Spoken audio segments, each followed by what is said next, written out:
So let's see the proof of the Riesz-Fischer theorem. So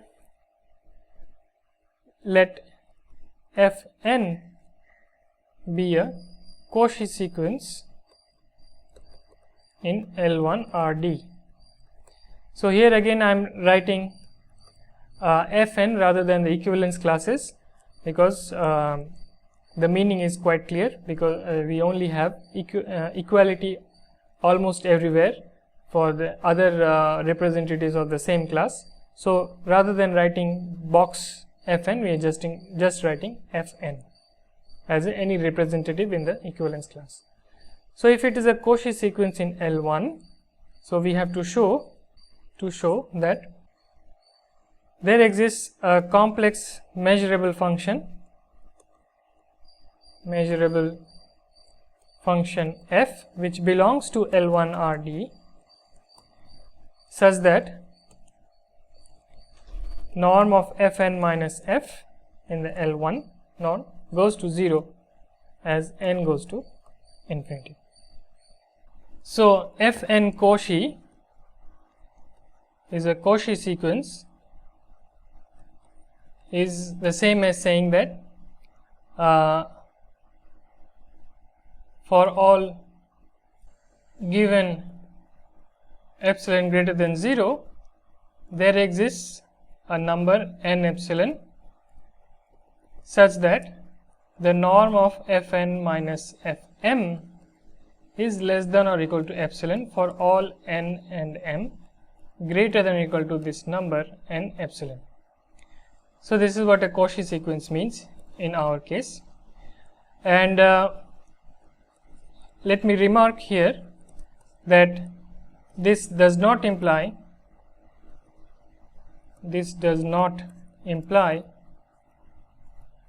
that Fn converges to f pointwise almost everywhere for some measurable function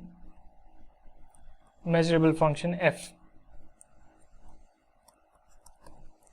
So L1 convergence, which means that if you have a Cauchy sequence in the L1 norm, it does not imply that you have pointwise everywhere, almost everywhere convergence. So let me give a counter example to this fact. So let Fn be the indicator function of the following set. So for n greater than or equal to 2 to the power k less than 2 to the power k plus 1, for k greater than 0, we take n minus 2 to the power k over 2 to the power k and n minus 2 to the power k plus 1 over 2 to the power k. So we take the indicator function for this interval, and we note that these intervals n minus 2 to the power k plus 1 by 2 to the power k, these are all subsets of 0 1. Okay, so for all n greater than or equal to 1, where k is chosen such that n lies between 2 to the power k and 2 to the power k plus 1. So first of all of these sets are within 0 1, and the measure of these sets, these intervals over 2 to the power k, this is simply 1 over 2 to the power k. So as n goes to infinity, the measure of these sets n minus 2 to the power k by 2 to the power k, n minus 2 to the power k plus 1 over 2 to the power k goes to 0, since k also goes to infinity if n goes to infinity. And note that this measure is nothing but the L1 norm of Fn. So this means that the L1 norm of Fn goes to 0, because this is a simple function. So the L1 norm is simply the measure of this interval. So the L1 norm goes to 0, and this implies that we have a Cauchy sequence.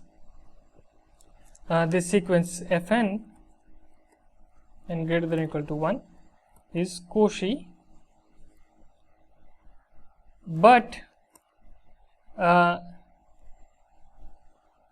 there exists no function, no measurable function f such that Fn converges to f pointwise almost everywhere. So let's see why this is the case. So first is that for no x in 0 1, Fnx converges to 0 as n goes to infinity. This is because the nature of this sequence of indicator functions is such. So if you take the interval 0 1 and 2 to the power k is less than or equal to n less than 2 to the power k plus 1, then this interval is subdivided into subintervals of length 1 over 2 to the power k.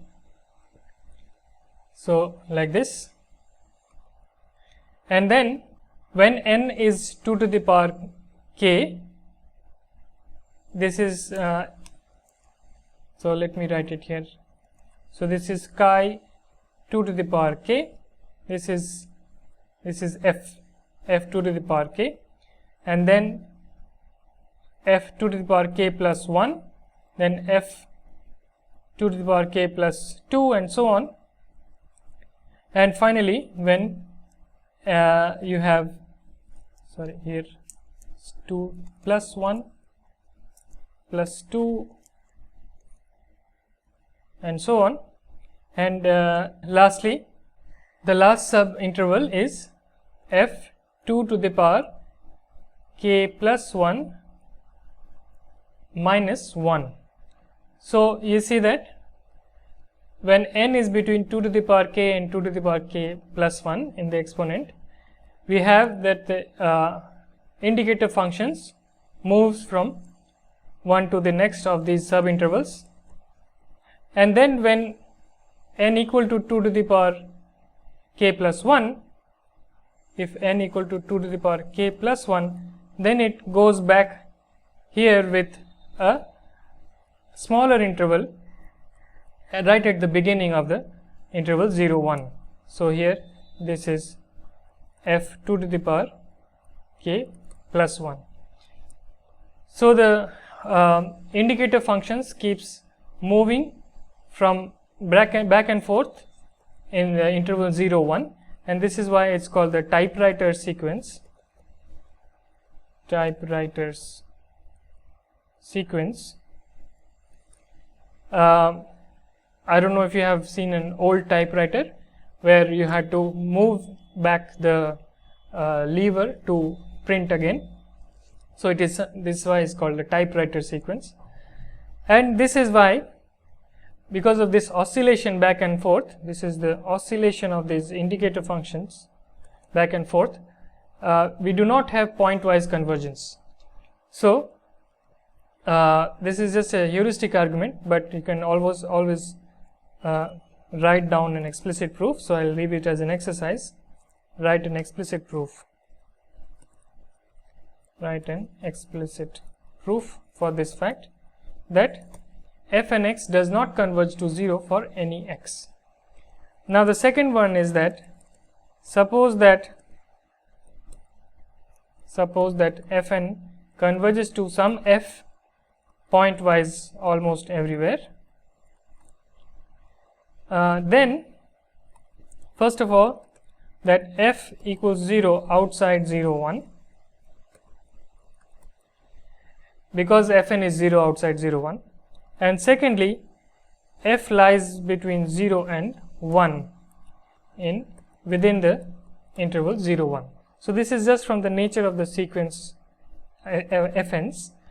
Then we see that the norm of fn minus f, the L1 norm, is going to 0 as n tends to infinity, because since fn minus f, now these are both between 0 and 1, so therefore this is bounded above by 1 and it is 0 outside the interval 0 1, so it is bounded by the function, the indicator function of 0 1, and this is an integrable function.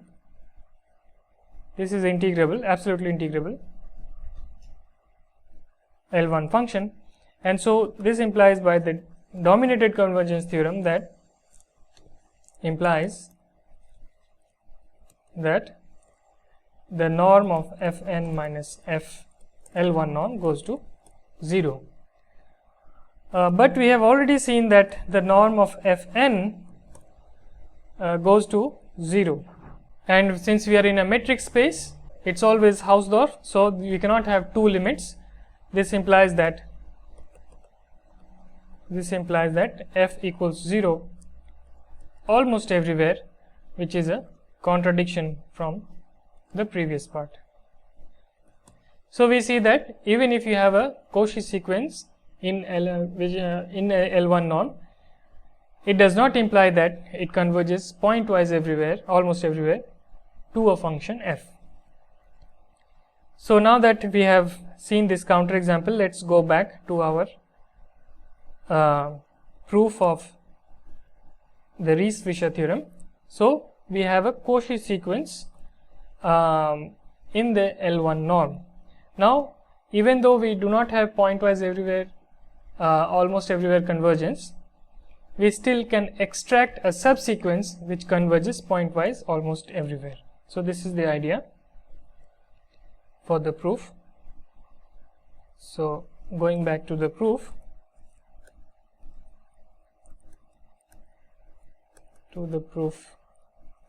of the Riesz-Fischer theorem.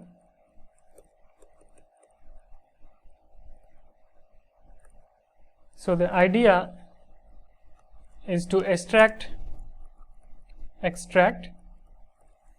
a subsequence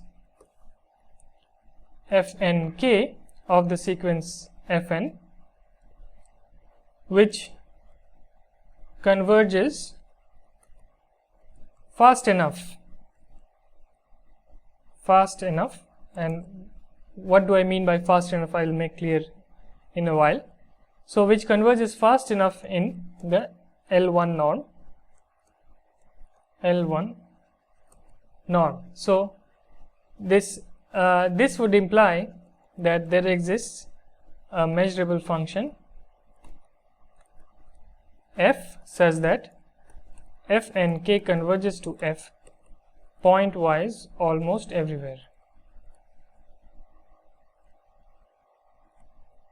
So this is the idea, and now let's see the details for this idea. So of course fn Cauchy implies that for each k greater than or equal to 1, if we take epsilon to be 2 to the power minus k, then there exists a number small n k such that the norm of fn minus fm is less than or equal to 2 to the power minus k for all n and m greater than or equal to this number n k. So if we choose n k plus 1 such that n k plus 1 is greater than or equal to n k, then we have fn plus n k plus 1 minus fn k, the L1 norm, is bounded above by 2 to the power minus k, and this is the subsequence that we want, and it converges fast enough because now we have on the right hand side an absolutely summable sequence. So Now define fx to be the sum fn1x plus k from 1 to infinity fn k plus 1x minus fn kx fnk. Now this is a telescopic series.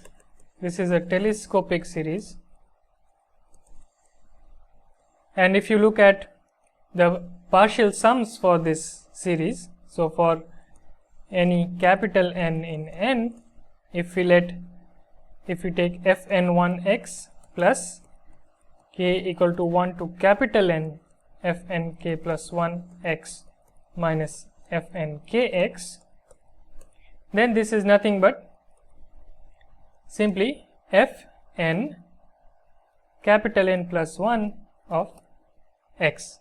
So which means that fx is the limit as capital N goes to infinity of this partial sum fn n plus 1 x. And so if we prove that this limit exists almost everywhere, then f will be a measurable function for which this subsequence convergence always almost everywhere to f. So if we show that fx is finite for x almost everywhere, then this subsequence fnk converges to fx for almost every x. So this is a pointwise convergence almost everywhere. So we have to show that this is a finite for almost every x. So we claim that f is an L1 function. So this would imply that f is finite almost everywhere, because we have already seen that L1 functions are finite almost everywhere. So to show this, it suffices to show that the modulus of f is less than or equal to g and g belongs to L1. So first of all, the modulus of f is less than or equal to g by construction. So mod f is equal to the modulus of fn1 plus the sum fnk plus 1 minus fnk, k equal to 1 to infinity, and then you can use limit on the triangle inequality. So you will get modulus of fn1 plus the sum k equal to 1 to infinity mod fnk plus 1 minus fnk, and this is nothing but gk. This is the function g, and so modulus of f is bounded above by g. Now to show that g is L1, we consider the L1 norm of g, which is equal to the integral of this function modulus of fn1 plus this sum k equal to 1 to infinity modulus fnk plus 1 minus fnk dm. So this is over Rd, and we have the integral of this function, which is a non-negative function. And now we can use Tonelli's theorem to interchange the sum and the integral. So this implies that this is equal to the integral Rd fn1 plus the sum k equal to 1 to infinity of the integrals over Rd Fn k plus 1 minus Fn k, and this is nothing but the L1 norm of Fn k plus 1 minus Fn k, and each of them is less than or equal to 2 to the power minus k. So therefore this is less than or equal to the L1 norm of Fn1 plus the sum k equal to 1 to infinity 2 to the power minus k, and this is an absolutely this is a summable series, so it's finite. So the L1 norm of G is finite, which means that f is an L1 function, which means that f is finite almost everywhere. So we have shown that f is finite almost everywhere, and so fx is the limit as k tends to infinity of these f and k's. This is pointwise almost everywhere. So this subsequence converges to a measurable function f. Now we have to show that the whole sequence fn converges in L1 norm to f. So to show that the norm of Fn minus f L1 goes to 0 as n goes to infinity, we first show that the subsequence f and k also converges to f in the L1 norm as k goes to infinity. So this is nk, f of nk. How do we show this? So let's fix k naught.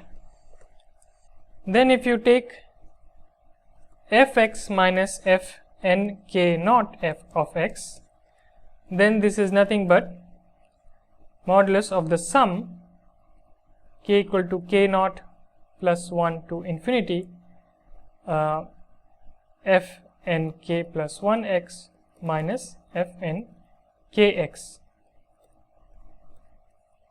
and this is of course less than or equal to the sum of all this modulus of all these individual terms f n k plus 1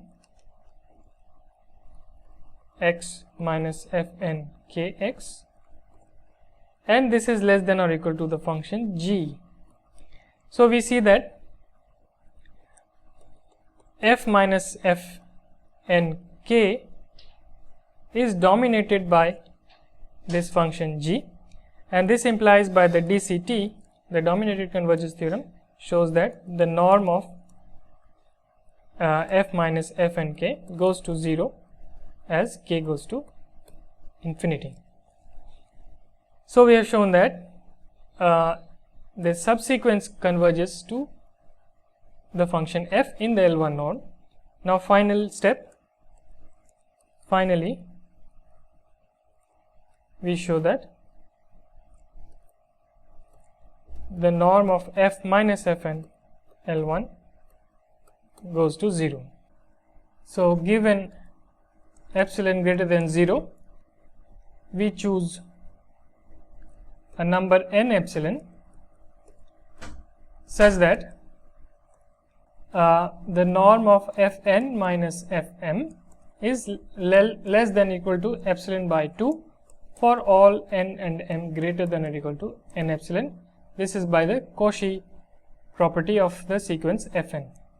So this is by fn are Cauchy, and now choose